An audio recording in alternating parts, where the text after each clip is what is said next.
You know, we all have a lot of data, and it has to positively, absolutely stay safe. It can't get into the wrong hands, and the biggest challenge we have is how to transfer it from here to there. We all know as leaders that legacy tools that transfer our important files and sensitive data are mostly outdated and fall short on security, especially with the demands of today's remote workforce. Relying on outdated technology puts our organization's brand at risk, and that is unacceptable. So we're excited to invite you to step into the future of completely secured managed file transfer from our friends at Kiteworks. Kiteworks is absolutely, positively the most secure managed file platform on the market today. They've been FedRAMP moderate authorized by the Department of Defense since 2017. And unlike traditional legacy systems with limited functionality, Kiteworks has unmatched software security with ongoing bounty programs and regular pen testing to minimize vulnerabilities. And the coolest part, they have easy to use one-click appliance updates you will love. Step into the future of secure managed file transfer with Kiteworks. Visit kiteworks.com to get started. That's kiteworks.com to get started today. And now, the show.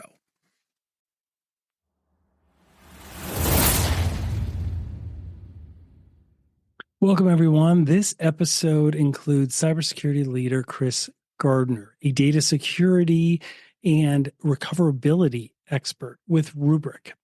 Seems like something cybercrime junkies will enjoy because it addresses the crux of cybercrime, data protection, and ransomware. We dive into what to do after a ransomware attack, how to plan up front so you can get your data back after ransomware. This is the story of Chris Gardner and what happens when a ransomware attack occurs and how to get your data back.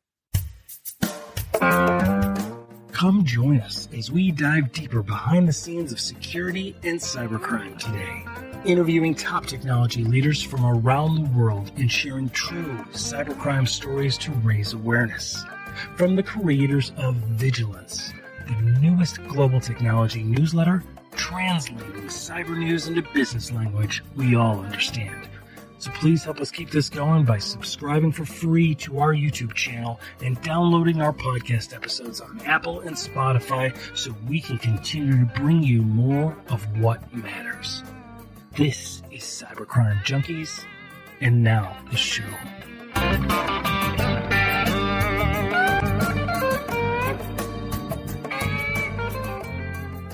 All right, well, welcome everybody to Cybercrime Junkies. I am your host, David Morrow, and joined today by fellow local Hoosier here in the heartland state of glorious Indiana, Chris Gardner.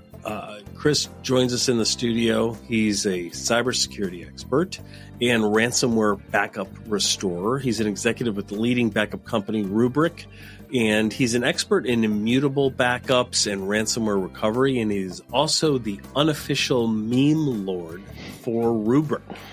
So, Chris, welcome to the studio, man. Thank you, David. Very glad to be here.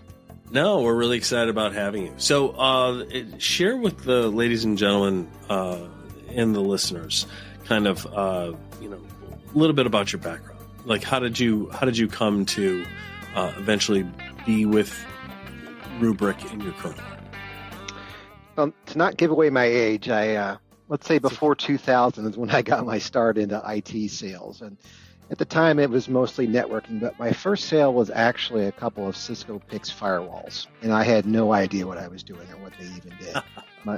My boss said something about it obscures the IP addresses on premise so that the hackers have a harder time of getting in. I'm like, okay, that sounds great. Yeah, that sounds good. So over about a period of 8 years, if there was a product with a Cisco badge on it, I sold it. And Cisco was very active in acquiring security technologies and companies, so I was selling their software, their intrusion detection systems, all of those things. And that I was excited by the new technology, especially security technology. So that's how I got into security. Now, a lot of my career has been data center, unified communications, that type of thing, but there was always the security background. But I would say in the past 5 years, I got a lot heavier into it. I was at a value-added reseller where security services and consulting was a big part of our play, and selling managed detection and response systems and security information systems became a big part of my life. When COVID hit, things got very interesting. And at the time, I had 3 large clients, and due to COVID, 2 of them stopped spending money. So that caused me to look around, and I was approached by a gentleman that I knew from my Dell EMC days. He said, "Hey, I'm getting promoted at Rubrik, and I need someone to replace me." And I said, "Well, okay, I make a lot of money." and he said, "Well, okay, tell me what your best year was." And I told him, and he said, "That's what I made my first year at Rubrik." And I'm like, "Okay, I think I'll talk to you." And he gave me the story, and he talked about the clients, and he talked about what Rubrik's mission was. And the mission was to make sure that after a cyber attack, our clients had their backups to recover from. I'm like, well, that sounds like a really good mission. And I started it roughly just over 2.5 years ago. And it's been everything he said it was. We have a product that people need. We're helping people. We're helping, pipelines stay open. We're helping banks be able to deliver their services. It's just been a great move for me. Well, and it really is. I mean, the income aside, I mean, the issue is so critical. When there's a ransomware attack or other malware attacks, we're seeing the evolution of ransomware where it is deleting the backups or encrypting the backups or taking copies of them, right? And many of these ransomware gangs are going straight to the extortion methods and things like that. So what Rubrik does is different, right? Like it is completely separate. So can you explain to us kind of what does immutable backups mean? Okay. So when we started over 9 years ago, we really started as a better backup and recovery mousetrap. The goal was to make sure that we could back up faster but recover faster, because data volumes were getting bigger. And if you have a 1 terabyte database, it can be very, from a time perspective, it could, and you'll be able to edit this. From a timing perspective, it can take you a very long time to recover 1 terabyte database. So we built a system that was hyper-converged, and we could do that very quickly.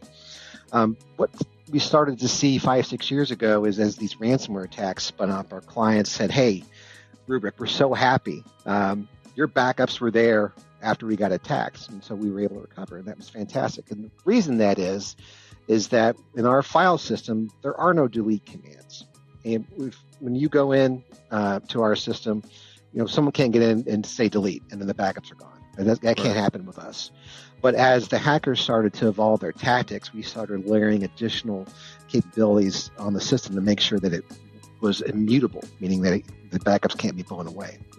So, question for you, David. If I'm an administrator, I could go into a backup system and I could hit delete on a backup. Is that early? Is that an immutable backup in your mind? No. Yeah. So those are the types of things that as we evolved, we looked at. We need to look at the ways that a hacker could make a backup go away. For us, it can't be deleted, but you could, in theory, expire it early. So we made sure that an administrator can't expire it early unless there's a huge process and other people have to approve it. You have to look at some of the external attacks that these hackers do. If your backup expiration is based on network time protocol, if a hacker can go in and fast forward your network time protocol to 2 years in the future, expiring are your backups really immutable? Okay, so back up just for a second. So what you're telling me is that threat actors can break into a network undetected and then basically speed up the timeline so that the entire network thinks it's 2 years in the future, right? And then the backups would have expired. Correct. Right. And the way that Rubrik... I knew that they did that, but I guarantee a lot of our listeners didn't know that they do that. And what you just talked about is you guys have addressed that issue as well, right?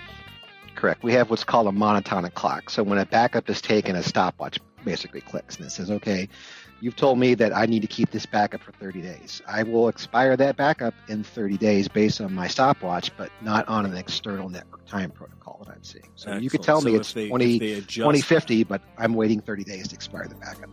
Wow, that's fantastic. So they've really thought about a lot of this stuff. So often we see organizations that don't test their backups. They don't know the details of their backups. So when you're having these conversations, are you having them with executives at that level, I'm sure you are, but I mean, in general, I'm thinking of a best practice, like the business owner of a small to mid manufacturer, and he asks his IT guy, do we have backups? Are we good on backups? And they say yes, but they're not really getting into the details like what you're talking about, because there's so many poor backup solutions out there that don't actually save organizations during a ransomware attack. Stay with us. We'll be right back. We all have a lot of data, and it has to positively, absolutely stay safe. It can't get into the wrong hands, and the biggest challenge we have is how to transfer it from here to there. We all know as leaders that legacy tools that transfer our important files and sensitive data are mostly outdated and fall short on security, especially with the demands of today's remote workforce. Relying on outdated technology puts our organization's brand at risk, and that is unacceptable. So we are excited to invite you to step into the future of completely secured managed file transfer from our friends at Kiteworks. Kiteworks is absolutely, positively the most secure managed file platform on the market today. They've been FedRAMP moderate authorized by the Department of Defense since 2017. And unlike traditional legacy systems with limited functionality, Kiteworks has unmatched software security with ongoing bounty programs and regular pen testing to minimize vulnerabilities. And the coolest part, they have easy to use one-click appliance updates you will love. Step into the future of secure managed file transfer with Kiteworks. Visit kiteworks.com to get started. That's kiteworks.com to get started today. And now, the show. Well, you have to consider how backups were originally architected. The goal was to save data, save a lot of it, and compress it. So because when they moved away from tape, they started putting backups on disk. Tape's a lot cheaper than disk. So how can we cram all this data and compress it and deduplicate it? And so that's what the goal was.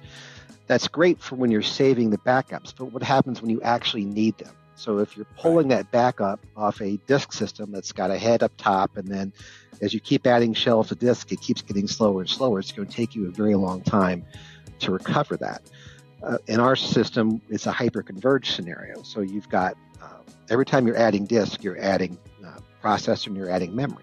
So the system gets faster as it grows. So when you have a hacker get in and it takes out a database that's 3 terabytes in size, instead of it taking 2 days to recover with a legacy system that's not architected for the reality, it needs to recover fast. And ours, it could take a day, 4 or 5 hours, whatever that is. But we have to go back and understand, what is the system architected to do? We're architected to make sure that your backups will be available. We understand that there is a hacker behind your firewall, and it's architected to recover extremely quickly. That's fantastic. And so I would think that it's really important for this type of backup discussion, right? And this is not an ad for Rubrik in any way, but it's more the element of actually having backups do what executive leadership believes they can do, right? Or should be able to do. Having access to that data in the time of need, it really needs to be part of that whole data breach planning, right? That incident response planning. That's exactly right. What I tell clients, prospective clients, that ultimately what I sell is just a tool. That tool is useless if you don't know how to use it. I could go get in a Ferrari, but there's no way I can make it go 180 miles an hour. I would kill myself and other people around me. Not that Rubrik is as complicated as a Ferrari, but still, you've got to have the processes and the people's experience in place to know how to respond. It's like Mike Tyson says, everyone's got to play until you get punched in the mouth. Right. So when ransomware punches you in the mouth, what are you going to do? Is your incident response plan sitting on a server somewhere? What if the hacker encrypts that server? My plan's gone. So that response plan's got to be printed in a binder and sitting in locations where people can go get it, or it's in a system that's totally separate from your system. When you start getting into incident response scenarios, we tell our clients, make sure that Rubrik is written into your incident response plan. And this could be any of the other backup recovery programs out there. But what will happen, what we see in a lot of the attacks is a customer has a third-party incident response company, and they're not aware of what the backup recovery system is. Right. We had a client in the Midwest a few months ago. They were attacked, and they didn't call us for a week. And they're like, "Hey, we have a real problem here.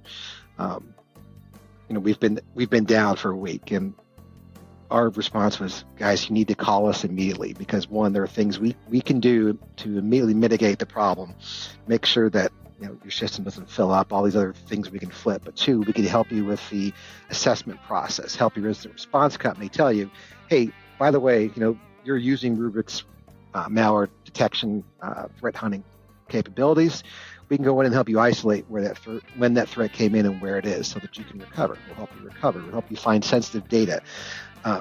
Whether it's Rubrik or someone else, your backup and recovery provider has to be written in an incident response plan so you can have the best chance of recovering quickly. Absolutely. And when you say written into it, you mean like the details of it, right? Like kind of like who to contact, what is being backed up, what the information is in order to access it, things like that, so that they have a step-by-step guide, I would imagine. Exactly. That's got to be in there. But another part of it for the attack is understanding what the priority is, because most of the encryption attacks we see are pretty widespread, and they could be encrypting a system that is mission critical for you, where will have zero money coming in. It interferes with healthcare. Exactly. Treatment. Or they're encrypting a system that is your employee benefit program, which, that's fine to be down for a week, but why should you spend time on that if the revenue generating applications are one you need to have up immediately? So getting ahead of the attack and understanding in what order and what priority should I be recovering my applications is also important, because you don't want to spend your time on things that aren't mission critical. Let's get the mission critical things back up. One thing, David, that we talk about a lot with our clients is RPOs are recovery point objectives, and RTOs are recovery time objectives. Right. So if I know that, let's explain. Do you mind if we just take a second, and what are each of those? Like, okay. Whenever we mention acronyms, I always want to explain it to everybody. Sure. So recovery time objective means, let's say that my sales program goes down. How long does that can that be down before I have to have it back up? So typically, if you're working with a service provider, let's say Salesforce, and they might say, hey, if we go down, we'll have our recovery time objective or service level agreement to get that back up for you is 8 hours, right? Okay. So that's fine in I'll call it a standard disaster recovery scenario. Let's say you lose your internet or somebody kicks a server and things go down, and okay, I can recover from that. But when you start getting into a cyber recovery scenario, everything goes out the window because there's a hacker behind the firewall. So that's recovery time objective. Recovery point objective is how much data am I willing to lose, right? Yep. So if I take a backup every 24 hours and I'm attacked and my server data store is wiped out, I can go back to the last backup that I had. So if it was 23 hours ago, I've just lost 23 hours. You just lost a day's worth of work. Right. So that will affect how often you may say, for this application, I need to back it up every hour. Or this application, I need a real-time replicated copy of it. Now, that replicated copy may not be protected from ransomware, but how granular can I get with the backups? How often, so that I can make sure I don't lose as much data, more data than I can afford to lose. Right. Well, how does business continuity work in that scenario? So you just mentioned, if you need real-time backup, how can that be protected from a ransomware attack? Like, how is that orchestrated? Not getting into the technical aspects, but in general from a high level. Yeah. So based on today's technology, it's extremely hard to do real-time protection from a ransomware attack. Because normally you're going to be replicating, for real-time, you're replicating data from one site to another or one system to another. Right. But it's impossible to back that up, immediately, like every second. So there's probably going to be some sort of data loss. But it depends on where you replicate it. Rubrik does have some real-time replicating capabilities, but most of our clients will use other systems. Zerto is one that's very popular to make sure that's replicated real time. Some will also use the embedded capabilities of their storage systems. So when a storage system goes to make a write, it'll actually split that write. It will write it to one side and then write it to the other side at the same time. Again, a cyber attack could take out both of those sides, but at least, in a disaster scenario, you've got that available. But then once that's, again, you've got to look at how often can I back up, and it's going to be based on the type of application. Some databases, you can't back them up all the time because you've got to, edit that out. I don't want to go down there. It's getting technical, and I'm going to get over my skis. No, absolutely. That's perfectly fine. Yeah. All right, so note to me in the future, we're going to edit this part out. So that's fine. Yes. Yeah. So I just want to, can you just clarify, like, you guys have it so that it's separate so that an attacker can't launch, but when it's real time, they could. I just want that clarified. You know what I mean? Like, make sure that's not fuzzy in anybody's mind. How do we do that? How would you like me to ask that? Okay, ask it again. Yeah. Let me ask it like this. When advising clients and a client mentions that, business continuity and, spinning up immediately is very important, but you also have to make sure that there is protection from ransomware, right? So is there a time segment between those two that is usually acceptable for business leaders? Yeah, it depends on the application itself. If you're a credit card processor and, seconds count, you've got to take that into consideration of your business continuity plan. Understanding from a technological perspective, what can and what can I protect from a time perspective, and build that into your business continuity plan.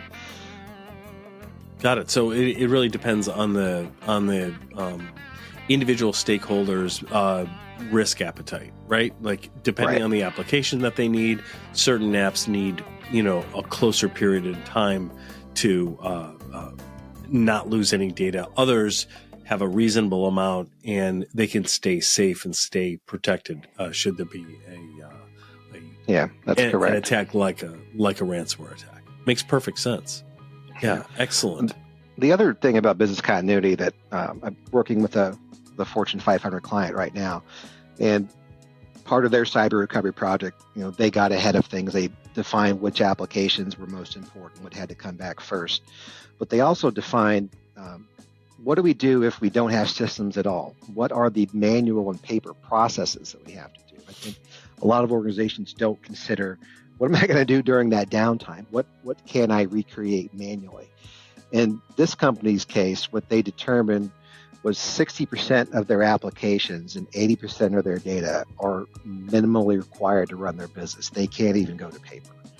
So really? that influenced their spend, because they understood we've got to spend enough money in terms of tools, people, and process to make sure that we can have the best chance of recovery. Now, we talked earlier about recovery point and recovery time objectives. Again, they understand that compared to standard disaster recovery, RPOs and RTOs, they can't guarantee anything when it comes to cyber attack, but they're going to do everything in their power to make sure they can reduce that RPO and RTO. Well, it's so important because a couple of things that you just mentioned, let me unpack that. So we talk all the time about 30 years ago, right? Not giving away my age either, but 30 years ago, we had two versions of everything we did, right? We had our real life version, and then the computer systems were essentially like a copy of it, right? Like, it was a little bit convenient. It could speed things up, but in the same sense, if they went down or if there was a glitch, we were fine. We still processed everything, right? I mean, most organizations still operated in the physical realm.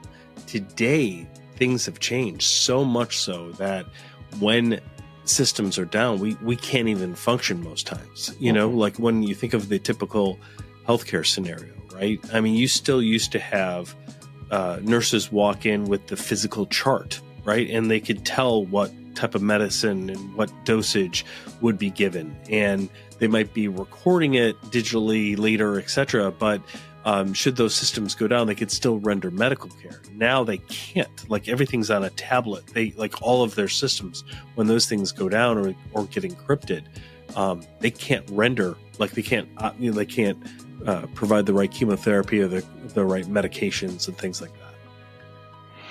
I think it's similar in retail. Some of the higher profile retail hacks.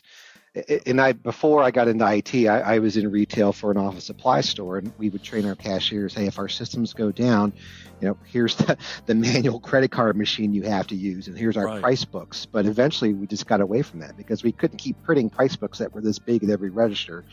And as we had so much turnover in our retail ranks, having to train someone all the manual processes. All the time. We got to the point, if the system went down, we're shutting the doors and sending people home.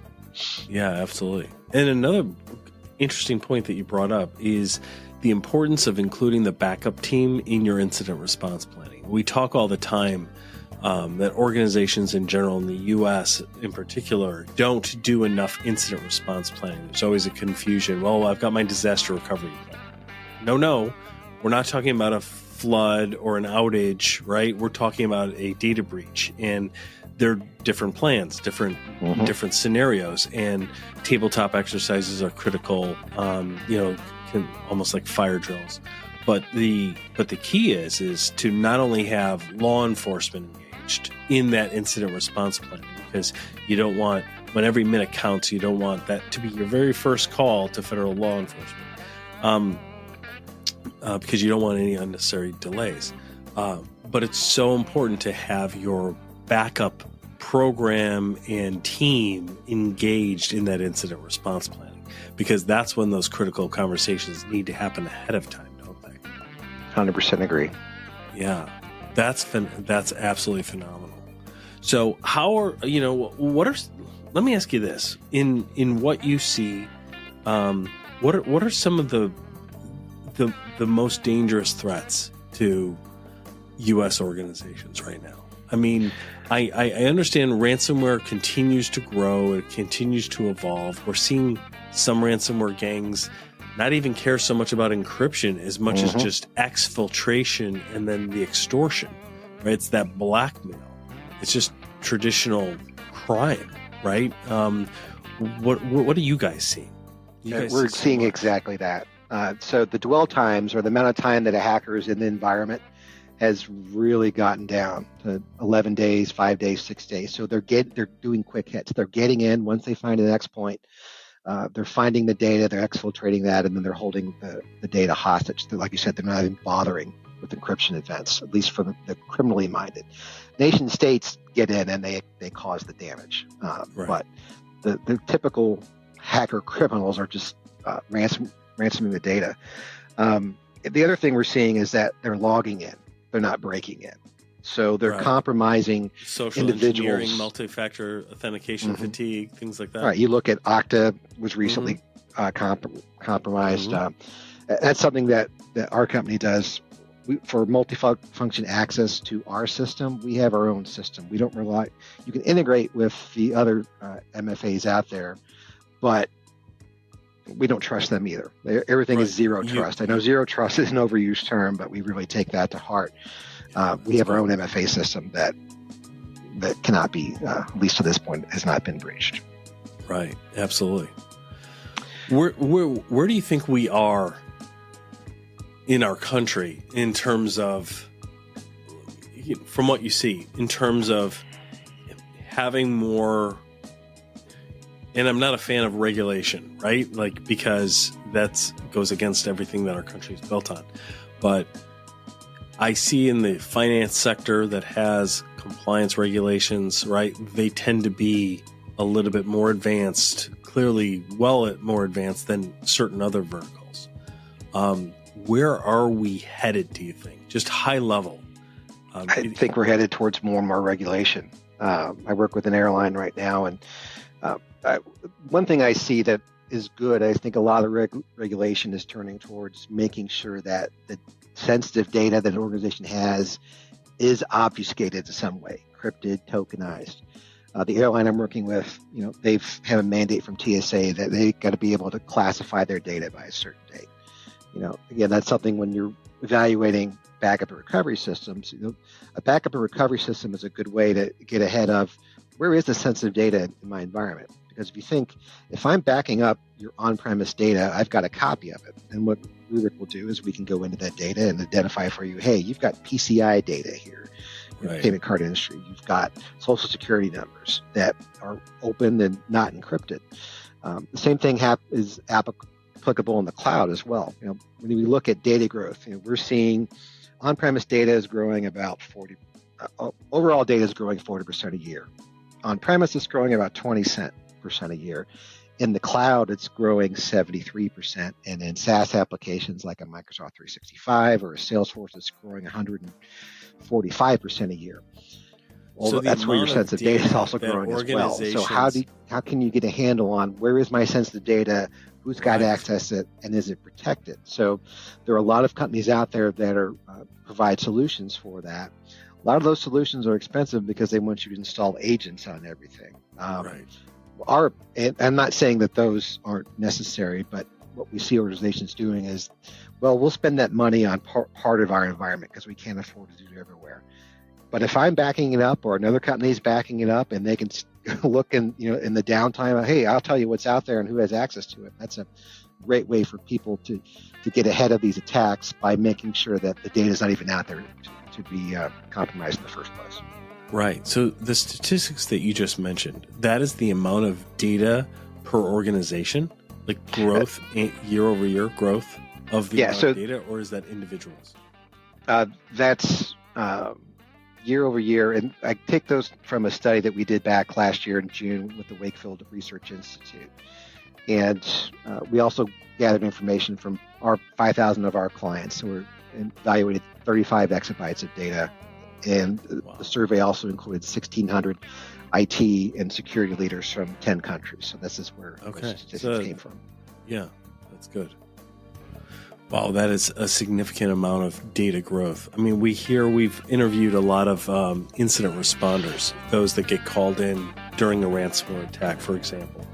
And what their view is unanimously, regardless of what company they work for, whatever, is people just have too much data and they don't even understand where it is. Like it's usually after the fact when they're like, oh yeah, there's another copy of it over there, right? Or there's this old system that they just hold on to and they just keep records from eons ago, just because back in the day when we had file drawers, right, we used to just keep all that paperwork because you just never knew when you needed it.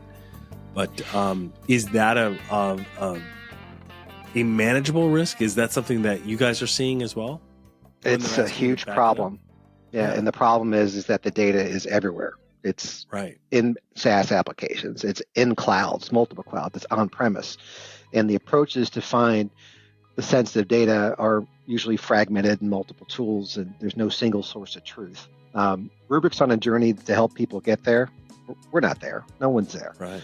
I think we've got a leg up in everybody, but that's got to be top of mind for folks that are in governance, risk, and compliance roles at these companies. We've got to find that data and make sure it's obscured. One of the Fortune 500s I work with, they attempt to tokenize and encrypt everything because they're dealing with healthcare data. Right. They're highly regulated. Very critical. Yeah. But they had no single source of truth. So for them, it's a very expensive proposition. Yeah, meaning what do you mean by that? Yeah. So if I want to know, do I have sensitive data in Azure, for example, I've got to go to these tools. And do I have sensitive data in AWS? I've got to go to these tools. What about the data we have at Epic or at Salesforce or at Workday or in our on-premise applications? There's just so many tools. There's no one that can say, if the federal government walks in and says to this company, how much sensitive data do you have exposed? Well, give me a month and a half to figure that out, so I can get all those reports from all these places. So getting to a point where they could centralize and understand, hey, this is my 1 or 2 or 3 reporting systems to make it easier to get that information out. It's going to be critical. I mean, and I know you've seen this, David, after an attack, organizations now, depending on how they're regulated and by whom, have a mandate. You have to report the exposure of sensitive data within a certain number of days. Well, yeah, and again, the new SEC ruling said 4 days, and right, like how, like they have no idea even where their data is half the time. Right. So a lot of times they have to assume. Yeah, we say we have to assume it's everything because we don't know anything. Right. That's an interesting phrase. We have to assume it's everything. We have to assume they have everything because we don't have anything. Right. Yeah. Oh my gosh. Well, this is why it's the Wild West, isn't it? This is why it's so interesting. I mean, it is. I mean, to me, it's all about it's just crime fighting. It is following some of these cybercrime gangs is like watching the mafia from the 80s. Like they're organized, they're executing, only they're doing it at scale. They're doing it much more in a more sophisticated manner. But I really love, and we will have links to Rubrik in the show notes and links to your information as well. What's on the agenda for Rubrik? What new initiatives do you guys have coming up? So historically, our goal has been to be the backstop. We're your vault. We're your last defense against cyber attack. We're going to keep your data safe. But we're getting into the prevention side of it. It doesn't mean that we're going to do away with the need for the traditional security tools that the company invests in, because you need multiple layers of security. Of course. But particularly for some of the smaller to medium-sized companies that maybe can't make that investment, what are things that Rubrik can do to help from a prevention perspective? I mentioned earlier, helping a organization understand where their sensitive data is so they can get ahead of that. Well, what's the next step? Can we help them integrate that into some sort of workflow, a ServiceNow or something else, so that, hey, we just identified this sensitive data, kick it over to ServiceNow, creates a ticket, someone goes and they deals with that unprotected data, or deals with the fact that janitor has access to our financial data if you want to. Right. I'm seeing that. Yeah, you just brought up something. I just want to go down one quick rabbit hole before we wrap up. Mm-hmm. What is the deal? Like some of these breaches that we've seen in the last year in particular, somebody in some department, right, gets socially engineered, and then they're able to get all the way to like financials, the source code. They're like, are you seeing like our organizations not aware that, because I know the employee was not aware that they could get access to this because they didn't have the foresight or the criminal intent to do it. But what are you seeing? Like, are you seeing anything in the industry, or do you know what I'm asking? Does it make sense? Yeah, I mean, it's like the configuration of the networks and the complete lack of zero trust. Right. And you think about where we came from. When we first started providing IT, it was, hey, let's give everybody access to everything. And that's how systems were architected. And we've learned that you can't do that anymore. You've got to have role-based access. If I am a janitor and getting my email, I should not have access to financial, to HR, to any other systems at all. But when you consider, the state of IT for the past 20 or so years, since the .com bust, you can't fill jobs anymore. And there's so much turnover. And especially in the security, there are hundreds of thousands of open positions. There's just not enough people to be able to make sure things are done correctly. So what do? We turn to AI, we turn to tools to help us with those items, but we're not there yet. It's such a massive undertaking. So you've got to, I go back to your organizations that have governance, risk, and compliance teams. It's their job to figure out what tools and people and processes can we put in place to ensure that people don't have access to things they shouldn't, and that when our vice president leaves the company, that we've turned off his access to everything. The minute that we terminate him, there's all those things that come into play to make sure that they control the access. And as you discussed earlier with the SEC, there's regulations coming to make sure that happens. Yep. Fascinating. Hey, Mr. Gardner, thank you so much. I really appreciate this discussion. This was really, really interesting.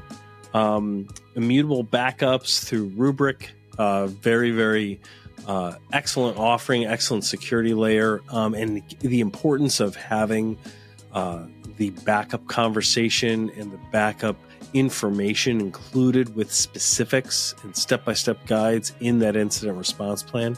Great advice, man. Really, Thank really, you. really helpful. And again, David, Rubrik's a tool. You've got to bring on the consultants to help you as well. I mean, that's so critical. Absolutely. You know, But organizations like yours, I know, do that. Yep. Got to have that. Excellent discussion, man. Well, thank you so much, my friend. We will. Thank you, David. This will not be our last time speaking, so we will talk again soon. Have a good day. Thanks, buddy. Thanks.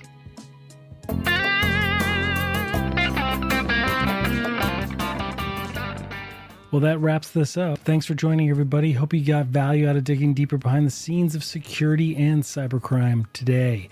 Please don't forget to help keep this going by subscribing free to our YouTube channel at Cybercrime Junkies Podcast, and download and enjoy all of our past episodes on Apple and Spotify podcasts so we can continue to bring you more of what matters.